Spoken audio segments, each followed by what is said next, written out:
Hello and welcome to my second video on this channel. Hello again. For those of you who have forgotten or haven't seen my first video, I'm Brie. So today's video is kind of inspired by Leah's video where she kind of talks about adult relationships and, you know, being single and things like that. And it made me think of something that is very relevant to like post-grad life, especially when you're moving to a new city, which is long-distance relationships. The reason this is particularly interesting to me is because I am in one right now, and it sucks, but we'll get to that. So this is my boyfriend, Quinn. We've been together for a little over 2 years now. We met in college. He was a year above me. We were both writing majors, although he was also a history major and I was also like a bunch of design minors.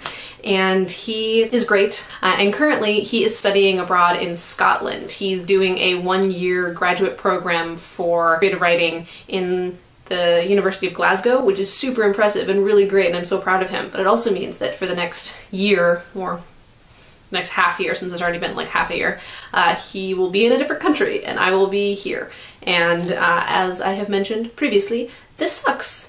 It sucks a lot, but we're doing it, and it's been more successful than I would have ever given myself credit for. And I will explain that also in a second. This video is broken up into two parts. So part one is why I was hesitant about entering into a long-distance relationship, and part two is why I think this particular long-distance relationship is working, and as a sub-point to point two, how you can make a long-distance relationship work too. Part one, why I was hesitant to go into a long-distance relationship. Just as a brief backstory to me, I have been in a pseudo long-distance relationship before, and it was really not good and destructive for a lot of reasons, not least because of the distance. I'll link to a video in the doobly-doo kind of discussing that a little bit. I don't really want to get into it here. It was bad and it didn't feel like a real relationship. And it was really hard on me because, you know, there was so much sort of up in the air about like labels and, you know, how to have intimacy without being physically together and how to have communication without being physically together and all of that kind of stuff. But I had hoped for this one because Quinn and I had already been dating for a little over a year when we decided to be long distance.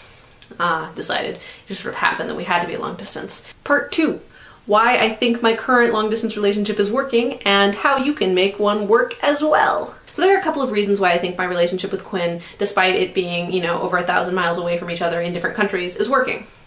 The first is communication, which is, I think, the most important thing of any relationship, but specifically with long distance ones. So Quinn and I do this thing where we send each other a selfie a day, and it's just a fun way to kind of keep each other connected to what the other person is doing.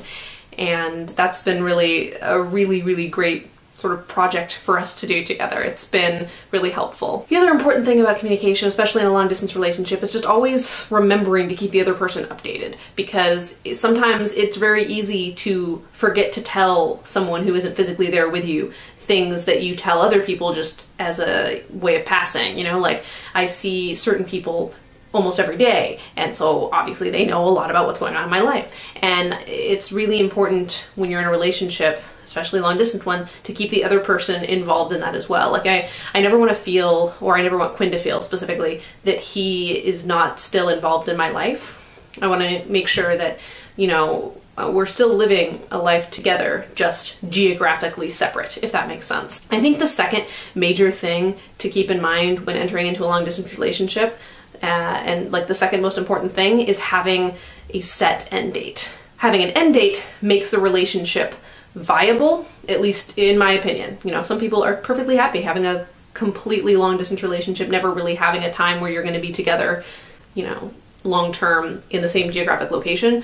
But for me at least, and I would assume for a lot of other people, having a point at which you know you will be in the same physical place for an extended period of time, or potentially forever, is really important. So obviously the communication aspects of a relationship, the emotional parts of a relationship, those are all really important. But physical intimacy, and I'm not just talking about sex, but just like any kind of physical intimacy and support, is incredibly important in, I would say, most relationships. And not having that is really hard, and it's really difficult to seek that out while also not, you know, accidentally betraying your romantic partner. So I would say that having an end date is sort of a requirement for entering into a long distance relationship, because it's just, there's a certain point where it's not fair to either one or both parties in the relationship when you just can only see each other for a little while every once in a while. For most people,